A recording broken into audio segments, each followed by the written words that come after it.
सुप्रिया सुळेंच्या प्रचाराविषयी आणि बारामतीमधील राजकीय समीकरणांविषयी रोहित पवार यांच्याशी बातचीत केली आमचे प्रतिनिधी जयकुमार जाधव यांनी। बघूयात।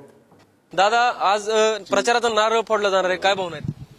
नाही, एकदम चांगल्या भावना आहेत, कारण शेवटी परंपरा आहे, परंपरा टिकावी राहावी यासाठी नेहमी आम्ही प्रयत्नशील असतो आणि आज परंपरेप्रमाणे नारळ आपल्या बारामतीला फुटतोय आणि ते सुद्धा आता जनरली लोक स्वतःहून इथे येत असतात। साहेब 9:30 पावणे 10 पर्यंत येतील आणि मग पुढे नगरच्या प्रचाराला साहेब जाणार आहेत। पण आता आपण बघितलं, आधी राष्ट्रवादीचा नारळ या ठिकाणी 1967 सालापासून शरद पवारांनी याच मंदिरापासून प्रचाराला सुरुवात केली होती नारळ फोडून।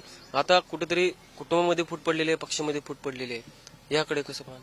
भाजपला ते बघितलं जात नव्हतं की सगळं कुटुंब एक आहे, म्हणून भाजपली कुटुंबाला तोडलेलं आहे आणि त्याच्यात पवार विरुद्ध पवार करण्याचा प्रयत्न भाजप करत आहे। पण ही लढाई भाजप विरुद्ध साहेब आहे।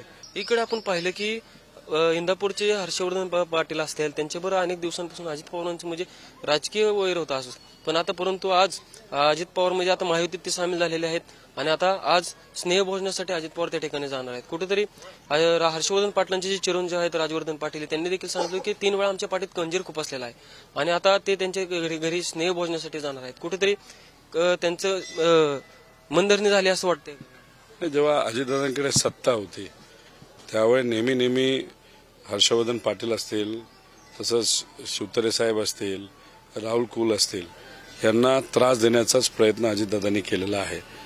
आता अजितदादांना त्यांची जरूरत आहे, त्यामुळे 30 वर्ष त्रास अजितदादांनी त्यांना दिला होता। आता ते काय भूमिका घेतात, त्रास विसरून अजितदादांना मदत करणार का काय हे आपल्याला बघावं लागेल। शेवटी तो त्यांचा पार्टीचा मुद्दा आहे। तर हे होते कर्जत जामखेडचे आमदार रोहित पवार। बारामतीतले सर्व व्यक्ती त्यांचं कुटुंब आहे असं त्यांचं म्हणणं आहे आणि आता थोड्या वेळाने या बारामती तालुक्यातील या कनेरी मंदिरातील मारुतीरायाच्या चरणी नारळ फोडून त्या ठिकाणी प्रचाराचं रणशिंग फुकलं जाणार आहे। जयकुमार जाधव, पुढारी न्यूज, बारामती।